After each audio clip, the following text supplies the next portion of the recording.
पार्षद वो जीत के आए एमसीडी में, तो बजट जो पास हुआ है उनको बताए बिना पास हुआ है।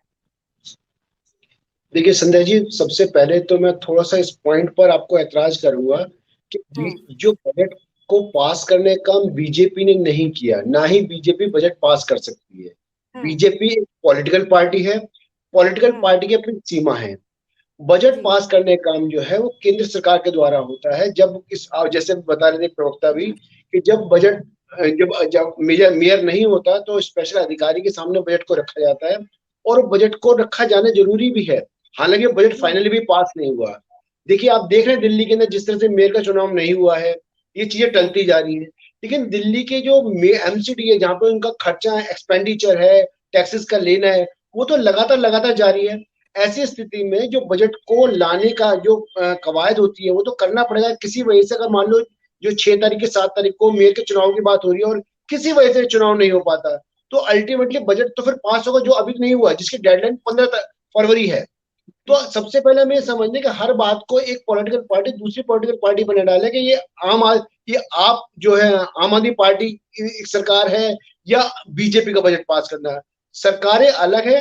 केंद्रीय सरकार की बात करें तो सेंट्रल गवर्नमेंट है, एज पर जो एमसीडी एक्ट है, एमसीडी एक्ट के हिसाब से जो बजट होता है उस बजट को स्पेशल अधिकारी के सामने रखा ही जाता है। वो कोई नई बात नहीं है, वो ऑलरेडी एमसीडी एक्ट में वो प्रोसीजर डिफाइन है।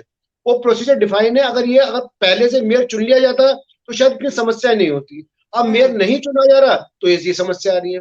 तो इस मुगालते से बाहर निकलना कि कोई भी चीज जो है एक पॉलिटिकल पार्टी दूसरी पॉलिटिकल पार्टी को रोक रही है, ये केंद्र का ऑलरेडी जो सेंट्रल गवर्नमेंट की पावर है, एक एमसीडी का एक्ट है जो काफी पहले से बना हुआ है, जो आज नहीं बना, जो पहले से बना हुआ है, उसी के प्रावधान के चलते बजट की जो प्रपोजल्स हैं वो रखे जा रहे हैं। और अल्टीमेटली अगर मेयर का चुनाव नहीं हुआ तो वही मुख्य जो अधिकारी होगा वो बजट को फिर पास करेगा।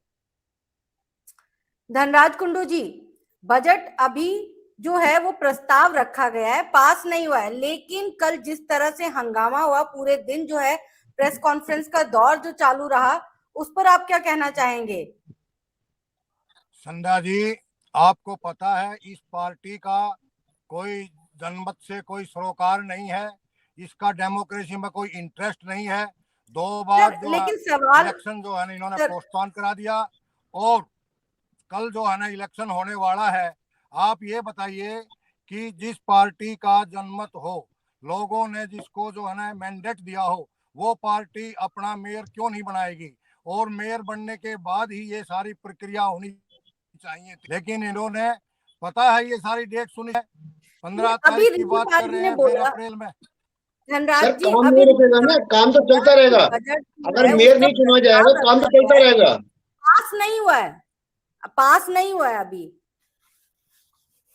मैडम जी, इन पर कोई विश्वास नहीं है, इन्होंने लोकतंत्र पर कोई विश्वास नहीं है। हम पहले ही पब्लिक को बता रहे हैं कि ये लोग जो है ना जनता के साथ मनमानी कर रहे हैं। इन्होंने एलजी साहब को अपना ऑफिस बैरियर बना रखा है, जो चाहते हैं वो चलवाते हैं, जो कि जनहित में नहीं है। लोकतंत्र की हत्या हो रही है। और आदरणीय केजरीवाल जी का ये फैसला है, बाबा साहेब अम्बेडकर द्वारा बनाया गया संविधान, उसको लागू करना हर कीमत पर, जनता को बताना है, देना है। हम किसी तरह की भी तानाशाही बर्दाश्त नहीं करेंगे, ये हमारी पार्टी का एजेंडा है। लेकिन जब कानून है उसके लिए तो तानाशाही की तो बात ही नहीं उठती है यहाँ पर।